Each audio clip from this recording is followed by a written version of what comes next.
Hello, everyone, and welcome to the first episode of In Question. My name is Nate. And I'm Vincent. And today, this is not going to be much of like an official episode, as more of it just being an introductory to what the show is all about. So, our interest with this In Question podcast is going to be bringing on people to have conversations about important issues happening in the world right now, be it in regards to politics, philosophy, science, everything within that realm of conversation. But before we jump into any of that any further, I want to begin by letting you know who we are. So, for those of you who know me from YouTube, know that I have a channel called Nate Talks to You, where I make videos usually in regards to politics and especially covering religion. And I've had several conversations already with my co-host here, Vincent. And one thing I've noticed for a while now is that we end up talking a lot more after our streams are done than we actually do during the stream itself. So I think that because of this pattern of just these long conversations we were having after the show is over, we figured, hey, why not just make it official that we have a mutual podcast? And here we are now. But enough about myself. Vincent, tell them who you are. Yeah, no, thanks for that great segue. But yeah, so I mostly started a pretty small YouTube channel, small at the very least at this moment, and probably for the foreseeable future as well.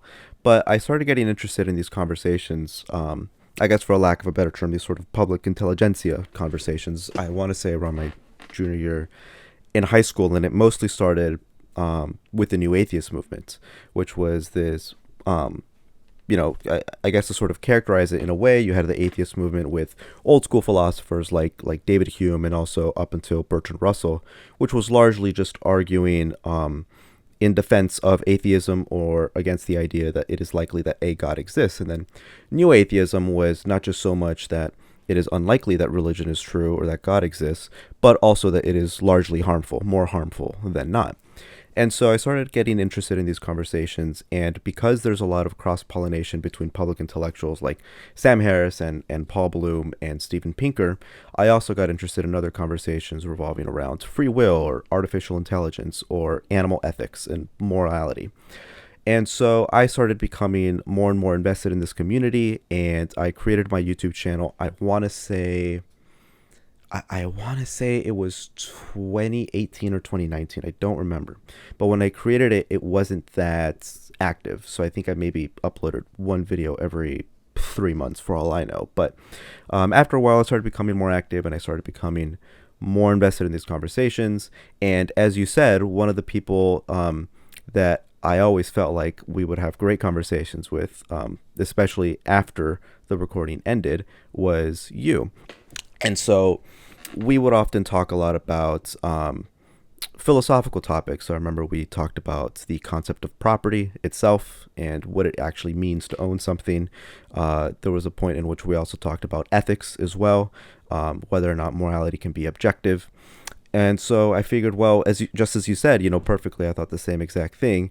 If there's one person out there who I would love to have a podcast with in which we can actually have these conversations with, it'd be you.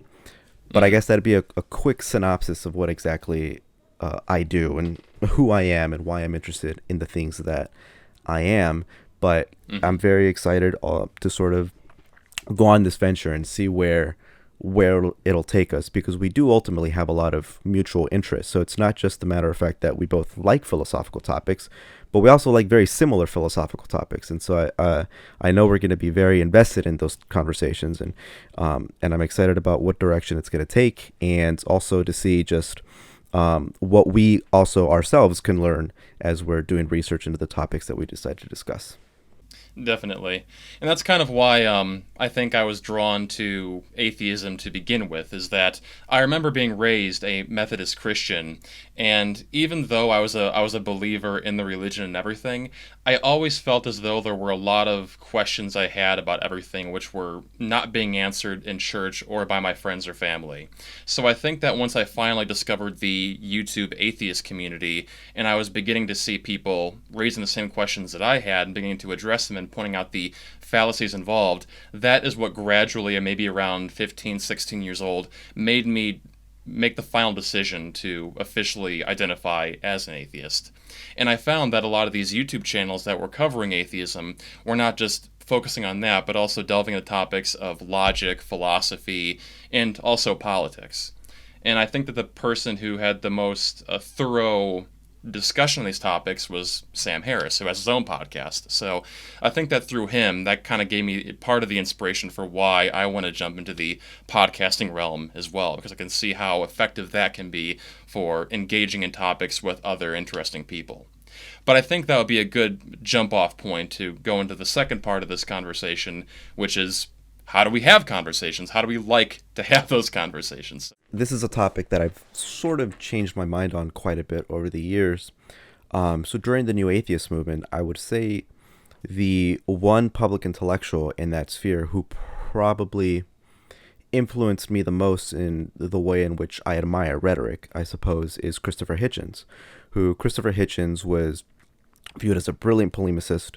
He really only talked about atheism towards the latter end of his life. For the most part, he was actually a dedicated political Marxist, and he talked a lot about mostly foreign policy, especially during the Iraq years and when George W. Bush decided to, have some issues with foreign policy. But for the most part, Christopher Hitchens was viewed within the Four Horsemen as probably the best rhetorician, the best orator, the best debater there.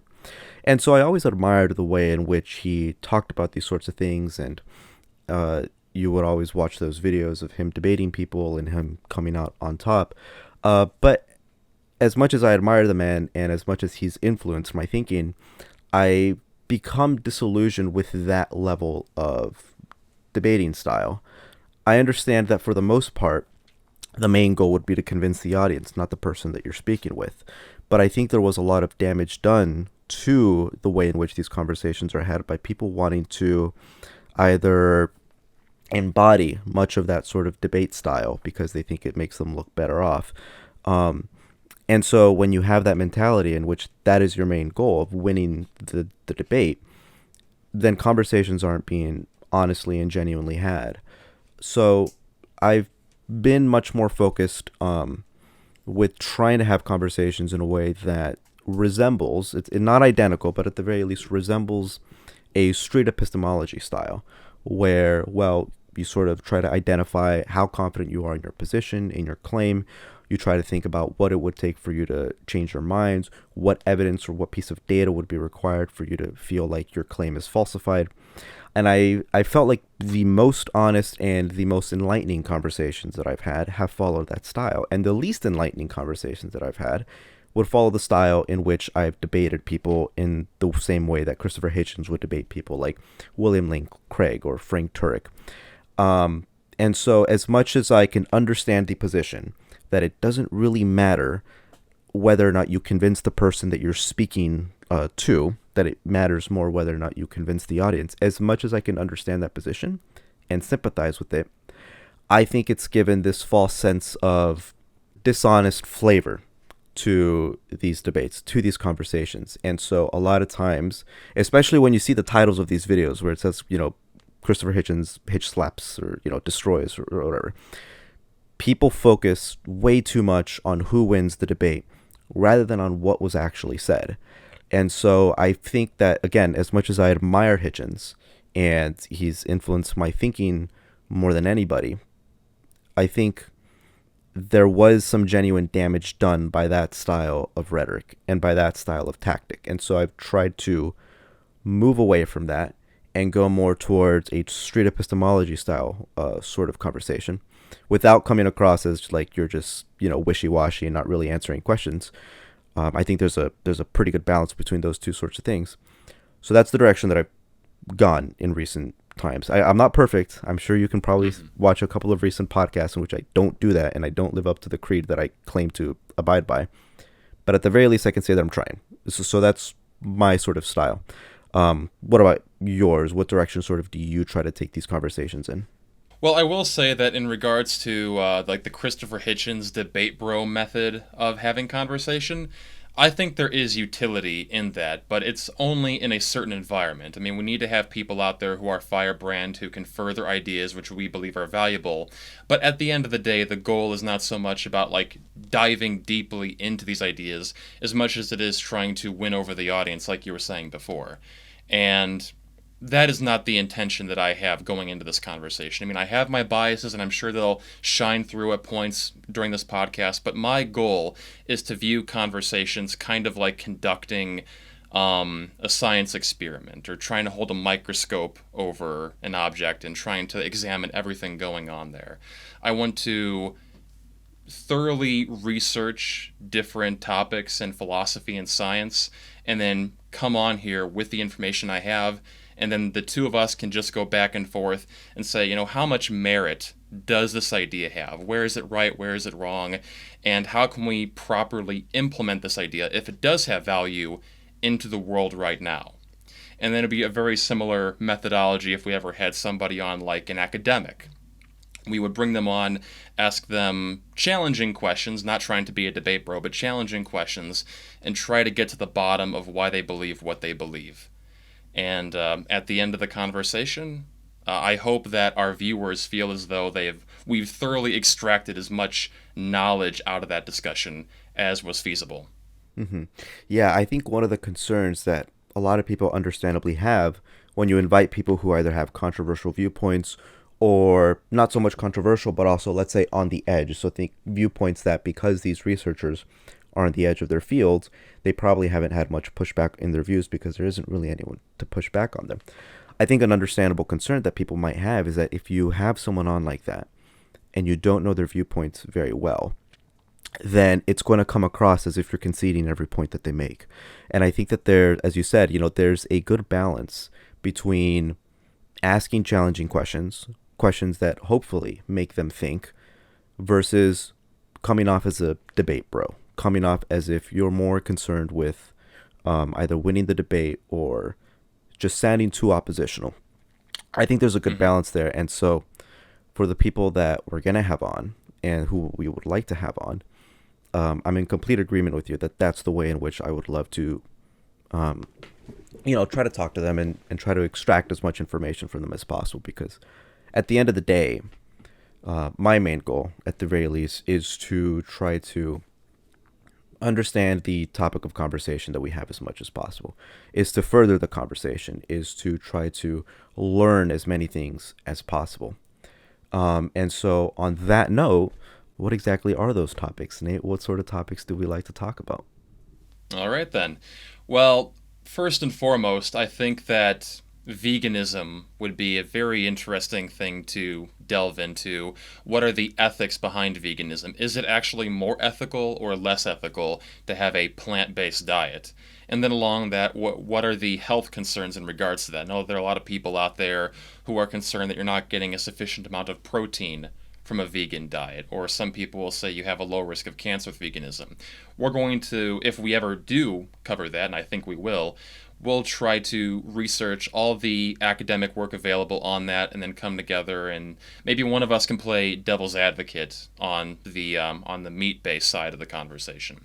Along with that, I would like to have a conversation about nationalism, and if there's any context in which nationalism may have utility in the modern world, or if it needs to just be totally cast away with.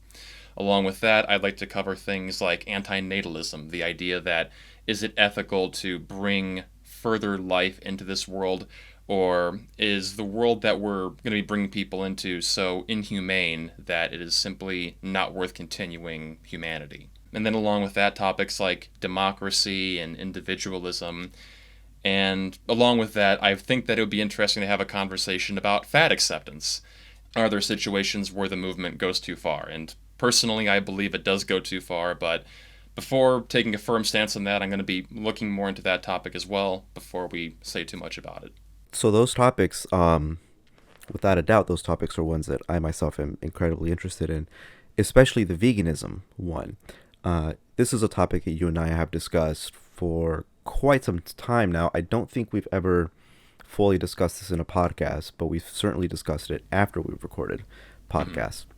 And I'm really eager to discuss that one for two main reasons. I think the argument for veganism and for taking into serious consideration animal ethics is so ironclad. There are very few arguments that have really made me think twice about my position on veganism that I feel like, you know, without trying to come across like I'm undeservedly making an accurate sort of prognostication about the future. I genuinely believe that, hundreds of years in the future, people are going to look back on the fact that we eat animals and in the way in which we treat animals, either via factory farming or even just putting ourselves in a position of power in which we think is justifiable to slaughter them. I think we're going to look back, our future descendants they're going to look back on us in the same way that we look back on slave owners. I genuinely believe the arguments for veganism are that strong and just that ethically salient. And so that's one of the main reasons I want to talk about that. Another reason I want to talk about that is I think the conversation about veganism has been muddled by activists in such a way that makes it really come across as tainted. So when a lot of people hear the word veganism, or they hear vegan, or they hear animal ethics, a lot of people understandably have this picture of sort of an annoying college, activist. And so they sort of shy away, they sort of ignore it just because they have that bad taste in their mouth. And I want to try to get that taste out of people's mouths as much as possible. Because as annoying as vegan activists can be, I think they're completely right. And I want to, that's why I admire people like Alex O'Connor, who really adds an academic flavor to this conversation that hopefully is more appetizing for people. And so I think I'm in complete agreement that I want to talk about that topic. And that's one that I've been becoming increasingly passionate about. And there'd be some interesting cross-pollination between that conversation and the conversation on antinatalism about, well, for humans, the antinatalist position might be a bit far-fetched, but what about for animals? I think that one is much stronger. And then nationalism as well is another topic that I haven't delved too deep into it. I have an immediate knee-jerk reaction to be against the idea of nationalism, but I know some people out there, like the historian Yuval Noah Harari, who's very popular and who wrote that world-renowned book *Sapiens*. He has an interesting position on nationalism and says that there's a positive version of nationalism that I think we should all take into consideration. And then the fat acceptance one is definitely one that will probably be the most controversial one, I would say, but definitely interested in also looking into that one. I remember in one of my English classes at my university, I remember my professor specifically saying there actually are no detriments to being obese. It's just skinny people finding obese people undesirable to look at. And so they invented this narrative that it is unhealthy to be fat. I remember her saying this, and it's one of those things where I'm pretty sure that's not true, but I have heard that like being overweight may not be the biggest problem in the world, but if you're into the realm of obesity, then that's where it's absolutely a problem. So maybe she misconstrued the research. I'm not totally sure. I have to see what she was getting her info from. Yeah, I'd have to ask her. It's one of those things where that sounds wrong, but I don't know enough information about this topic to even discuss it. And this was my freshman year as well, so it's not like I was even equipped with, or I felt like I was equipped with the toolkit to be able to, at the very least, ask questions in a productive way. But that's definitely one that I feel like, at least in academic circles, we might get some pushback on. But again, there's no topic that I'd be unwilling to go into. So, yeah. I think those topics are great. In regards to veganism, again, even if the majority of people in the world don't end up transitioning over to veganism, I absolutely think that we're going to begin viewing the slaughtering of animals as being unethical. Because, I mean, if more and more we're seeing the possibility of lab-grown meat in the world, so I think that if we can find a way to just create the meat that many Americans love without having to, brutally murder plenty of animals, then I can see people switching over immediately. And I think that it's very arrogant for people to think that just because it's a norm right now, it can't change in the future. We can see throughout the course of history how ethics have evolved so thoroughly. So I think that's the direction it's going to be going when it comes to the vegan question. But I think we should move on then from that to who we intend to invite on. So I'm thinking this is going to be mostly an academic based podcast, so probably people in STEM fields first and foremost. And then along with that, people with a academic background in philosophy. So probably not people that, their background is mostly being a Twitch streamer. That's probably not the venue for those people.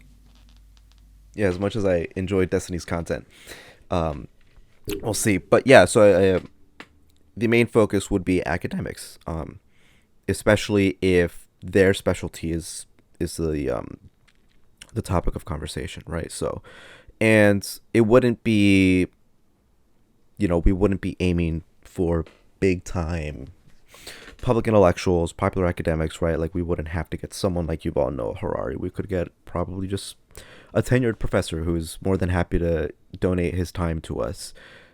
People like that who we can safely say have clearly done quite a bit of research in this topic, who know way more than us and who are more qualified to talk about these topics than us by a long shot.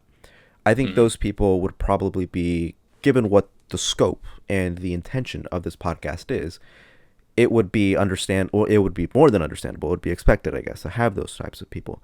But for the most part, it will be just you and I. For the most part, it'll be us talking about these things, going back and forth, us, us giving our takes and then seeing where the conversation goes from there. So it will be few and far in between when we invite someone on, but there will be a third person on every once in a while, and hopefully it'll be a fun, productive conversation. And again, it really is amazing just how often people are willing to actually give to donate their time.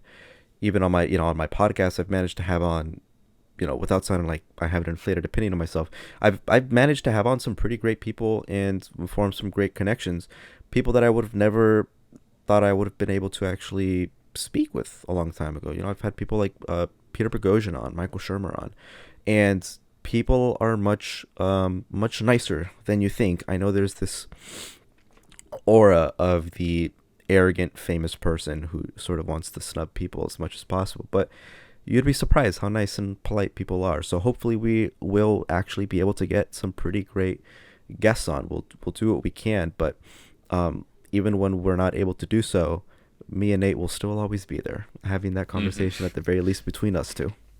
One thing I wanted to add in, by the way, is that even if we can't get an academic on the podcast, there are certain academics we may just be talking about together. So, prime example of who I'd be referring to is someone like Jordan Peterson. There's been plenty of drama over the course of Jordan Peterson's rise to fame since, I believe, 2017 in regards to his honesty or dishonesty, his mental health. And, I mean, the fact of the matter is, whether you like him or not, he's had an immense influence on the conversation in the Western world. So I think that it's worthwhile having a conversation about people like him and his work and trying to figure out, what merit there is to his ideas in practice. Mm-hmm. Yeah, and I think those conversations are probably going to be some of the most interesting to see the differences between you and I. I think for the most part, we pretty much agree on the vast majority of topics. I think when you and I disagree, it's going to be a classic case of the narcissism of small differences, right? Where it's like we agree on 95% of the topics that we talk about, but that 5% is what gets us so combative with one another. It might be something like that, but as we've said earlier on, the way in which you and I talk about these sorts of topics, it'll never be a shouting match between you and I. And to the extent that we disagree on things, it really is, from my understanding, it really is just about small things like, I find this group of people to be damaging to society. And then your response would probably be, I agree, but I don't think it's that big of a deal. From my understanding, that's generally how it's been. But I think On someone like Jordan Peterson, though, we probably would be largely in agreement with our opinions of that person. Um, but we'll try to make sure that whenever we do talk about someone like him and give our thoughts on him, we'll do our best to make sure we never go down the ad hominem route. We'll always try to make sure that we offer criticisms, if there are criticisms to be had, in a substantive manner, and that we can back up our criticisms with evidence, and also give a pretty good, hopefully pretty good, perceptual analysis on the way in which we interpret that evidence. So hopefully we won't come across as just people trying to dunk on someone that we don't like on the internet. Hopefully it will come across as, well, here's someone like Jordan Peterson, say what you will about him. He is ultimately an academic. At the very least, he was an academic for a long time before 2017, where he sort of changed his route. And, whether you like him or not, he's had an immense influence on the public intellectual sphere, to the point where even people like Sam Harris had to debate him like 15 times about the existence of God. So he's had a lot of influence, and it'd be silly to ignore him and act like, well, no one actually takes him seriously. No, a lot of people take him seriously. His books are bestsellers all the time. So, he should be talked about if a topic comes across that is related to, let's say, psychology, or religion, or gender identity, whatever topic it is. And if we feel the need that, hey, there's an opinion that he's had that has been incredibly popular, that a lot of people now hold that opinion largely because of him, we might, discuss him. But we'll always make sure to try to discuss him as productively as possible. Yeah, I want to, as much fun as it can be to go on Twitter and, like shit sling back and forth. I want to treat it like you're doing a science experiment, trying to examine and look at everything in detail without making it about attack. But even if there are situations where we're almost in full agreement, I'm more than happy to play a bit of devil's advocate just to make the conversation a bit more engaging. And just not make it we don't want to have people feel like they're in an echo chamber while they're on this podcast listening to it. We'll give the devil his due as much as possible. Definitely. So I think from that point, we should just let everyone know when they can expect the first official episode to come out then. So I remember we were mentioning before that we'll probably put out an episode every other week. So does that still work with you, or do you want to change it? No, I think that works perfectly. I think it gives us ample time to not only just do as much research as possible, try to collect as much data as possible about that topic, but also it gives us ample time to think about what exactly it is that we believe. So how do we interpret the data? What are our personal opinions about it? And so I think 2 weeks is the sweet spot there. It's not too far apart to the point where people will forget about us, but it's close enough also to the point where, or it's far apart enough to the point where it gives us time to think about these things. So I think that's a great time frame. All right, well, with that being said, do you want to let everybody know where they can find you on your personal social media? Yeah, so you can follow me on my Twitter. That is barely active. I'm gonna try to be as active as possible on there. My intention with my Twitter is just to tweet out some articles that I find interesting. I try not to, sling shit, as you said, as Twitter can be a cesspool for that sort of stuff. So you can follow me at Babylon Freeman. I also have a YouTube channel, as I said earlier on, called the Babylon Project. And that's pretty much the only place you can find me at. I think I have an Instagram also, but I forgot what it's called. I think it's Babylon Freeman as well. I'm not sure. But yeah, so you can follow me there if you'd like to take a gander into my boring life and my boring thoughts. And as for myself, finding me online is very easy. Everything of mine has the same name, Nate Talks to You. So I'm mostly active on Facebook, Twitter, and YouTube. And I will be having a new YouTube video out. It'll be the first episode of Christians of TikTok. And that'll be coming out probably in mid to late November. So we'll see what comes first, the first episode of the podcast or that YouTube video. We'll find out. Yeah, you're actually somebody, so people can easily find you just by typing in your name. Well, that'll be changing very soon. Hopefully. I can't wait to see you surpass me in viewership on Twitter. Oh, no, never. But all that being said, yeah, take care. We'll see you pretty soon, everybody.